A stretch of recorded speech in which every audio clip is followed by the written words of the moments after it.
Yo, yo, yo, it's your boy J1DA, yours truly. And you're now watching Heritage Hip Hop.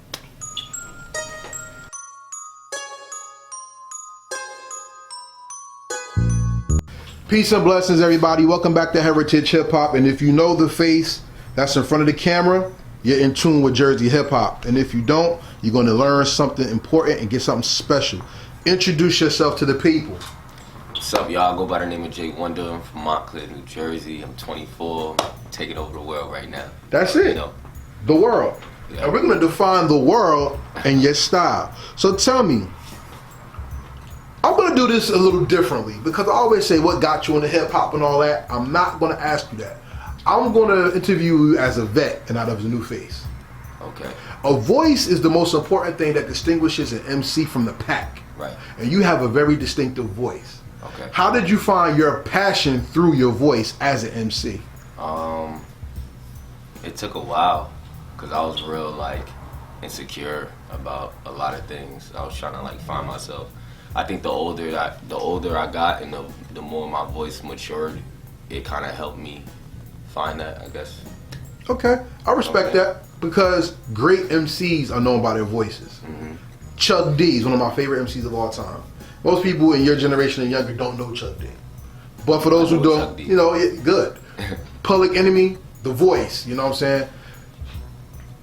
I mean, I'm going to keep it real. When we think of voices nowadays, we think of The Baby, He has a good Lil Baby. We think about Jadakiss.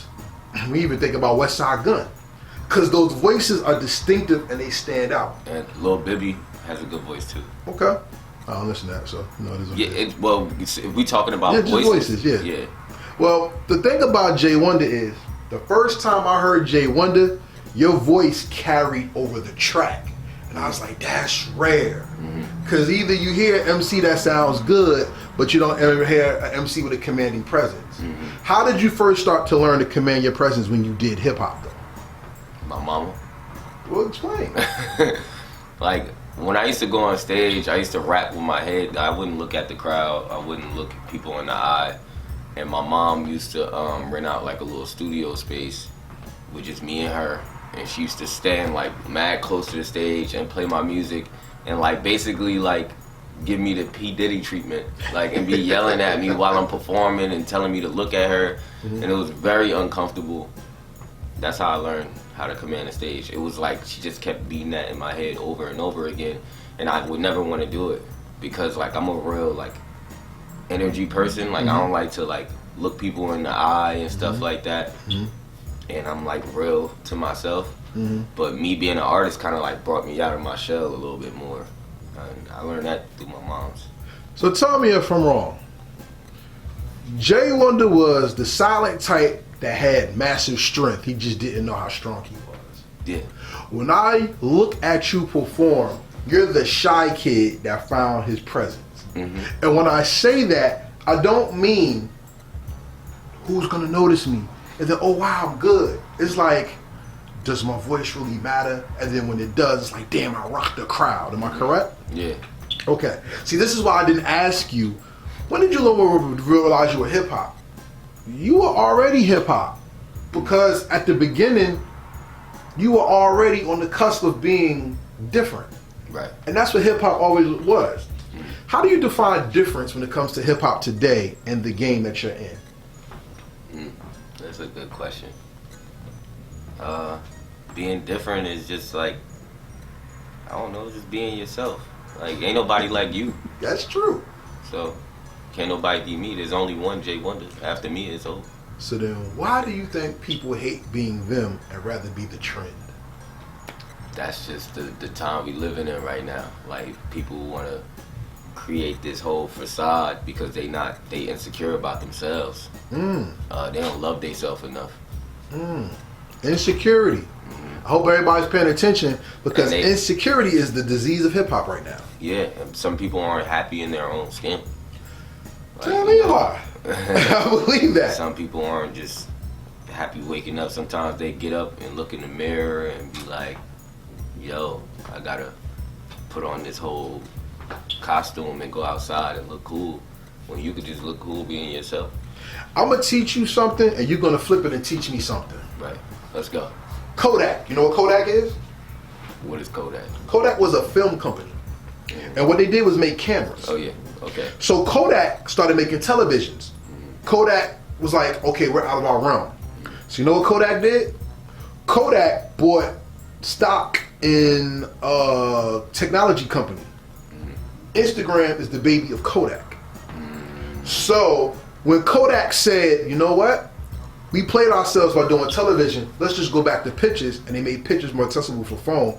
Kodak flipped the game to the point where they quadrupled their money and got sold into Google and Facebook, and they just kept flipping, right? Down, yeah. That's the mark of an MC. An MC would say, I'm gonna rap, but he didn't find his voice yet. So he raps, or she raps like somebody else, and they still developing the voice. And then it's like, okay, I can't be that. But then when they find that lane, they run into it and it's a rap. Yeah. They find their gift and then people flip and bounce and add into them. How did that become your story? You good at this, yo. You good at this. Appreciate it. To be honest, man, like when it comes to this rap thing, I'm gonna just give it to you straight. I feel like rap, it found me. Like I didn't go out looking for like, oh, I'm trying to be a rapper or anything like that. Like when it first started, I tried a whole bunch of different things that wasn't for me. And I was like okay at it. Like I was drawing and stuff like that. I was really good at that. I was dancing for a little bit, and then I'm like, oh, this is getting a little boring for me. But I like watching it. Yeah. But then when it came to writing down my feelings, like writing down how I felt, I was good at that. And then I started rhyming with it. And I'm like, oh, this is kind of cool. But then I put it to the side, like, no, I'm not going to be no rapper. Like, who do I think I am? But it was more like a spiritual thing for me. Got it. It was like, I just woke up one day and I would just trap myself in the room. Like I was on punishment. My mom put me on punishment for like a month. And like I just was writing. Because I knew, because being a student of the game, you can't just be a rapper. You can't just come out and be like, yo, I'm an MC or I'm just the greatest MC or whatever. You actually have to have talent. Well, from what I learned, now you don't really have to have talent. You could just be lit and come out with some hard stuff and just have a good vibe and make people turn up, and now you are MC. For 3 months only though, remember that. Yeah. So the music thing was more of a spiritual thing for me. I'm glad you say that, because that's how I define hip hop. You've seen the interviews. Everybody on here seen the interviews. We're gonna rehash this. What is hip hop, J1DA? What is hip hop to me? Well, what is hip hop? Let's teach each other what hip hop is today. Okay. Well, hip hop is a big energy. Yeah. Talk about it. That's it? Man, to me, I just feel like it's an energy that makes the whole world move. I'm trying to figure out where we would be without hip hop. Hip hop is like question. Yeah, I'm trying to figure out where the world would be. Hip hop is not just music. Hip hop is in dance. Hip hop is in so many things, and it's changed so many lives. And it's like it's so big that it's leaked into so many other different like cultures and stuff like that. Because now everybody's doing it. Like everybody wants to be involved with this whole culture, this whole thing called hip hop, and I love it because I feel like hip hop kind of saved my life. Is J1DA spiritual? Yeah. You believe in the Bible? I believe in the Bible. I respect all religions, y'all. Remember what I said? We're gonna teach each other this one. Right. I'm gonna teach you what hip hop is to me. And let's see if we come to a common conclusion. You say hip hop is spiritual. I think God is hip hop from the door. What does your heart move to? My heart moves to a beat. You rhyme over beats. When you walk in to a beat. And you walk in using my feet. And they make what? That's called making a sound. A step. A sound step. Yeah. Steps are how we record music. Right. You have a system in your body. Harmony is the system. Right. And when your body works in full harmony, it's in strength. Right. So you have lymphatic system, you have your reproductive system, you have your respiratory system, and when them systems move in harmony, that's when your body vibrates. And your body and vibration creates sound. And sound is a footprint. So harmony, hip hop makes your life. Right. Because through that you find your harmony, your beat, you move to a beat and you step in rhythm. Right. That's how you record life. Here's the next point, though. You not a rapper? I was. But here's the next step, though. In the Bible, we learn about Israel. Right. And Israel was different. So when hip-hop came, hip-hop was different. It wasn't supposed to last long. When Israel came out of captivity, they were not supposed to last long. They were a small people, and God made them great to the point where in Revelation, Christ, who came from Israel, talked about how Israel is going to touch all four corners of the world and have to be brought back so the world will know how great hip-hop or Israel is. So when hip-hop hit the four corners of the world, now everybody sees the genius and the danger we have by using our voices to influence the world and also to give light to the issues and social problems that this world has. That's how you gotta be careful about what you say.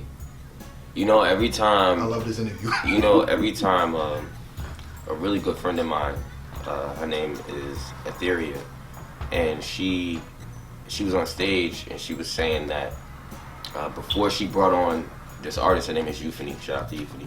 Great artist. Great artist. Before she brought her up, she was like, every time you say something in your music or anything, you cast a spell. That's right. And I was like, yo, that's deep, yo. And it's so true. Mm-hmm. It's so true. Like, I've been in a room, I went to a club one time and they turned on Chief Keef. They turned on Fab first and then they turned on Chief Keef, and I seen the difference in the energy and what it does to people when they got alcohol in their system, when they angry, when they feeling sad, or when they happy. So it's like everything that you're saying makes so much sense. And that's why I said you gotta pay attention to what you putting out there, because it holds a lot of energy. It's so weird.